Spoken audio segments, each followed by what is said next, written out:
9, 8, 7, 6, 5, 4, 3. So I've been seeing a lot of people in the comments of my channel still thinking that college holds some sort of promise for helping them in their careers or in their life or whatnot.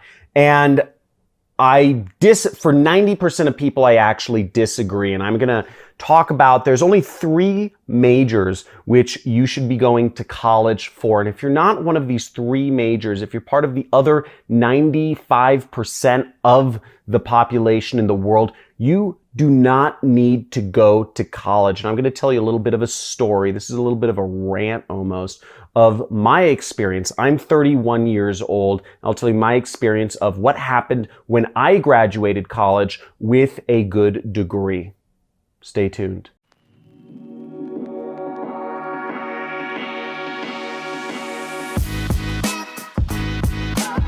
Hey, so I'm John, and if you haven't heard about me before, I teach other people to start their online businesses, and I've been doing YouTube for a number of years now, and I continually see in the comments of my channel people still believing that college is a way to make money, and I absolutely disagree. And this video is a little different from what I usually make because I actually just want to talk to you and explain what college is really useful for and who should be going to college and who should not be, because most people should not be going to college. And I'd love to hear from you. If you could comment in the comments below, how old are you? Let me know in the comments below. Are you 16, 17, and are you in college or are you considering going to college? Because I'd really like to understand where your head's at. If you're 16 and you're saying, I'm going to college, let me know. To start off with, let me start with kind of my background. I graduated college in 2010, and I graduated college with a marketing degree. I went to California State University of Northridge, and while I had, I had an all right time in college. I did a lot of, I had 7 internships. I was working the whole time through college. I had 7 internships by the time I graduated college. I was in a fraternity and all that stuff. I had a lot of fun, but college does not help or did not help me in my marketing career. Everything I learned about marketing and sales and negotiation and management, it all came from personal experience, either in my job or working for myself. And most of it came working for myself and one particular boss that I had. What's really baffling to me is all of my friends who graduated college, they graduated around the same year as I did, 2010.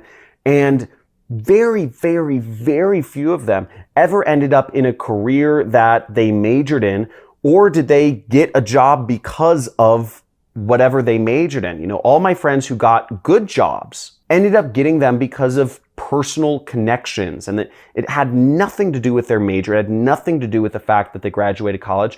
It had everything to do with that this was something they pursued, on the side, or, they were already, they were running my friend Will, for instance, he was creating, I think he may have dropped out of college. He was creating games just for fun on a site called newgrounds.com. And he was able to get a really good job working for an amazing video game company because he was just creating games for fun. And he showed that company, he said, oh, here's a little game I created on Flash. And they were like, whoa, this is cool. This is original. This is creative. This is fun.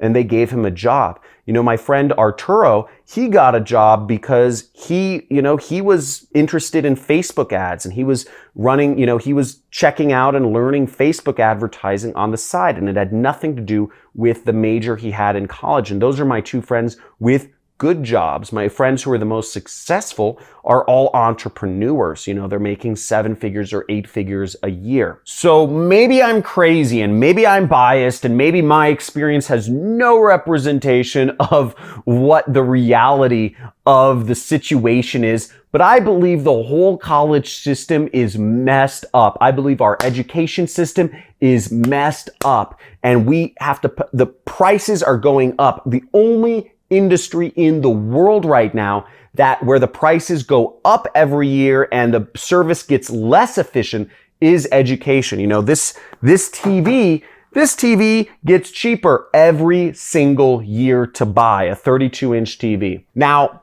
the three majors that you absolutely should be going to college for, there's three of them, and only 5% of, this only applies to 5% of the population of college students, is law.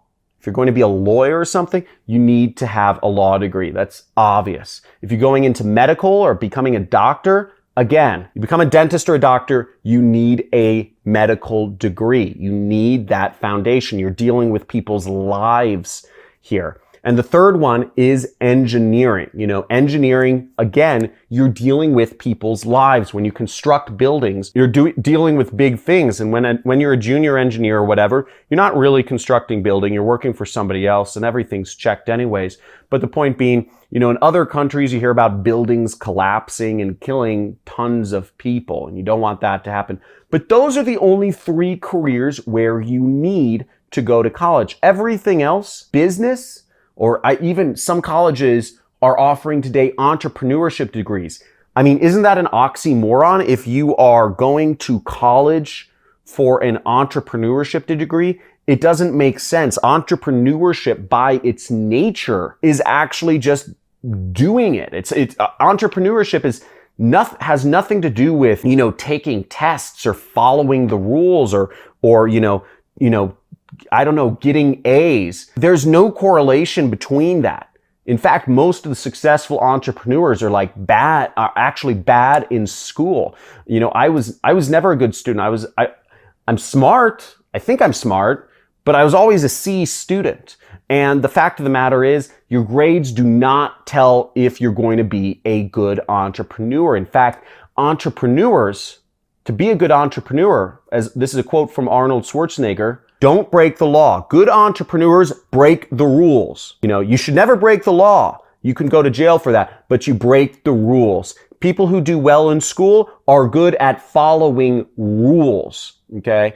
Entrepreneurs by nature are not rule followers. We are creating our own businesses. We are not fitting into another person's box. So there's no reason why, if you're going to be an entrepreneur, you should go to college. Okay, and please, if you haven't responded before, first off, if you want to learn how to be an entrepreneur, if you enjoy this content, this is a rant, this is not my usual content, please click subscribe to my channel, enable the notification bell, click a like or whatever. And if you haven't commented and let me know, how old are you and are you thinking of going to college or not? Let me know. I'd love to hear.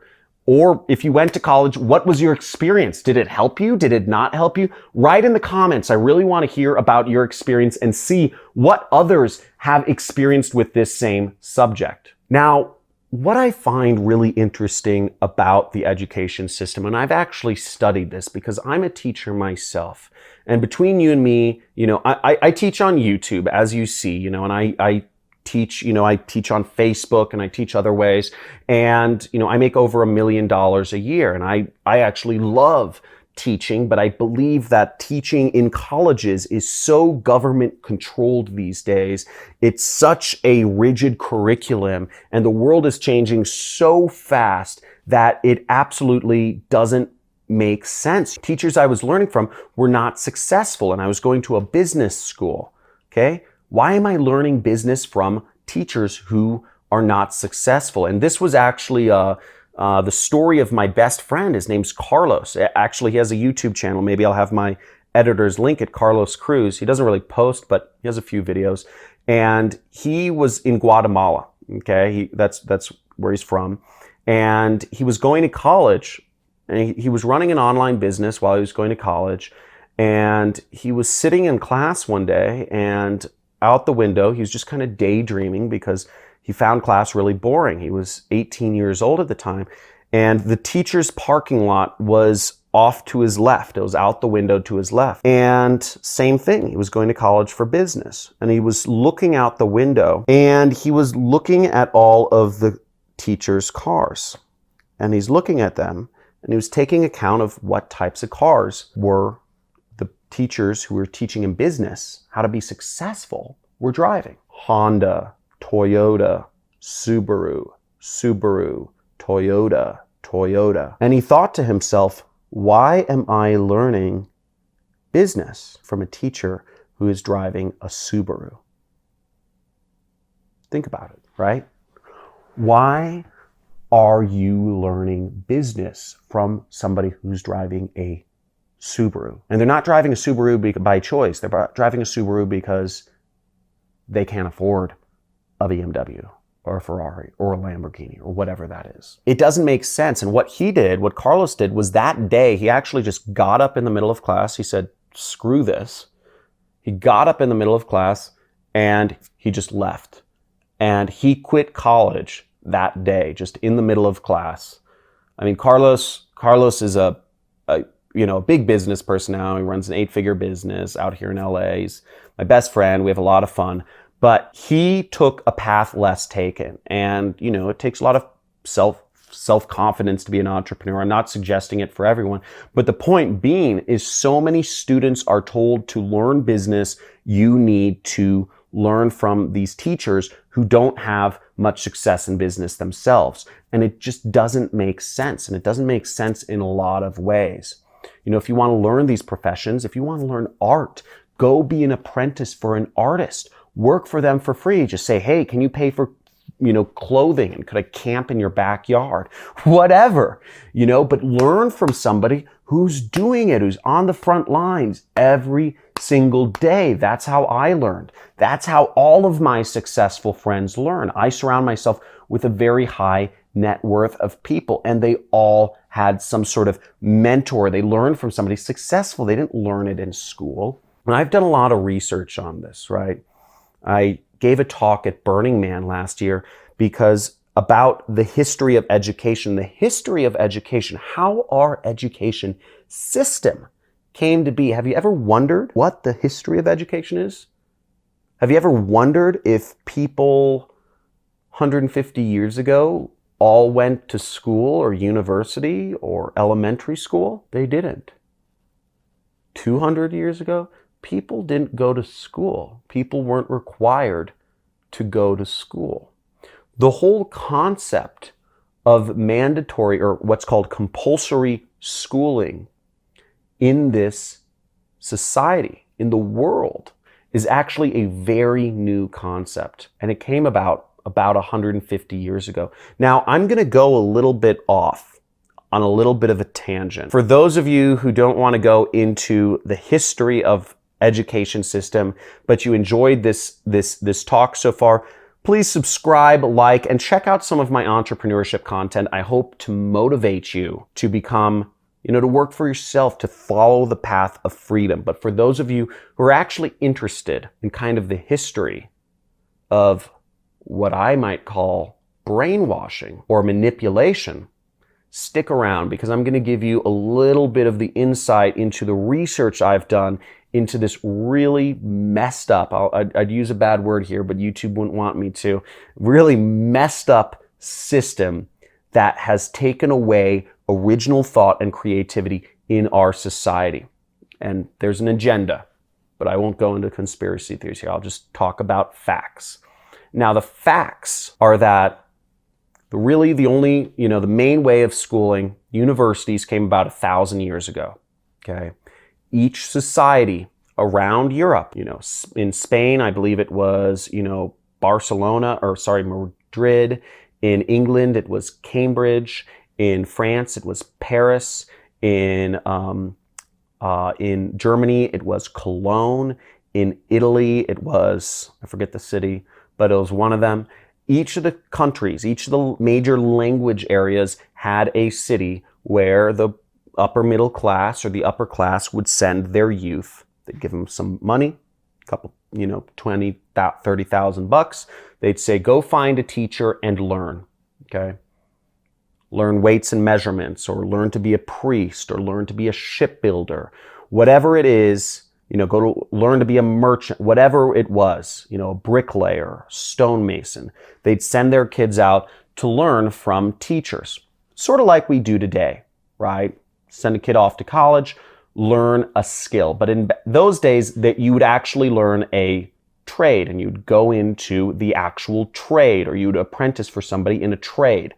It was more kind of less theoretical and more action-based, right? But it was never compulsory. Schooling, elementary school, grammar school, preschool, all of these things, those weren't around. You didn't have those.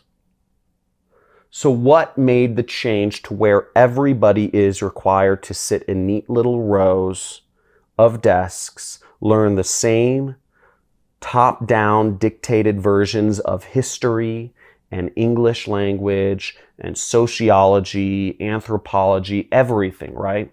Where was that change made where that became normal? Now, this is the messed up thing. It actually came from the Prussians, who became the Nazis. Our school system came from Nazis. And how it came about was actually in the middle 1800s, after the French defeated the Germans or the Prussians in a war. And this is all history, and you can look this all up. After the Germans lost the war to the French, the Germans vowed never to lose another war again. They said, we will not be beaten in a war against the French. And because the French were the most powerful country at the time in Europe. But what the Germans did was they chalked up their loss to the fact that all of these different little factions, these kingdoms in Germany, they weren't working well together. They weren't communicating well together because they all spoke slightly different dialects of German, and they all had different histories, and they all had different allegiances. They all had different things they cared about. They were loyal to their region, not to the overall country. And what they instituted was a mandatory or compulsory schooling across all of the German territories to essentially brainwash, or sorry, I shouldn't use the word brainwash, to educate everyone on the same version of history, in the same dialect of German, on the same sociology, and give everyone the same singular identity and obedience to the capital rather than obedience to their state. And what ended up happening was you got some good things and bad things. On one hand, you got the most educated, the most scientifically advanced country in the entire world. The Germans invented rockets. The Germans invented air conditioning. The Germans invented submarines. The Germans invented, all these, jet engines. The Germans invented all of these amazing, they became the most powerful nation in the world. And they took over almost all of Europe because they were the most technologically advanced, but they didn't think for themselves. And they killed, not all the Germans were evil, but they killed without question, the Jewish genocide, etc. And you got a population of people who were very smart, but could not think for themselves. And America took the same model of education. I forget the exact name of the person, but they sent a delegation over to Germany around the 20s or 1910s. We took the same model of education to unify our disparate states because we had the same issue. We had lots of different states with lots of different dialects of English or languages or religions. And we took the same concept that the Germans took and implemented it ourselves to create a unified United States that had a singular identity, a singular history, and a singular allegiance, an identity as Americans. Now, why do I tell you this? I tell you this because I want you to think for yourself. I tell you this because I want you to question what you're being taught. I'm telling you this because I've continually questioned what is real throughout my life. Now, I'm not going to go into my crazier conspiracy theories, but the fact of the matter is, education is not built to help you think for yourself. The only person who can help you think for yourself is you. So understanding the history of education, don't buy into this system hook, line, and sinker. It has its uses. Learning is something that has been around since the dawn of time, and it's a very useful thing. Continual learning is definitely the path to success. But if you don't question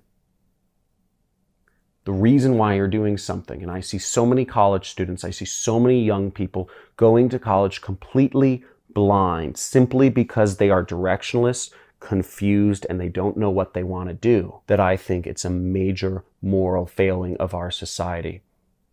And I believe something needs to be done about it.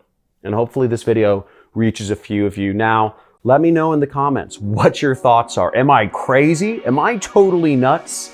You know, or is there some truth to this? So let me know in the comments. Let me know why. If you think I'm totally nuts, let me know in the comments, but tell me why. Or if you think there's some truth to it, let me know. But talk to you soon. Make sure if you like this video, share it with others, because I believe others need to hear about this content. Share this video with as many people as you can, or on your Facebook if it helps, if you believe it will help somebody else. Talk soon. Thanks for watching.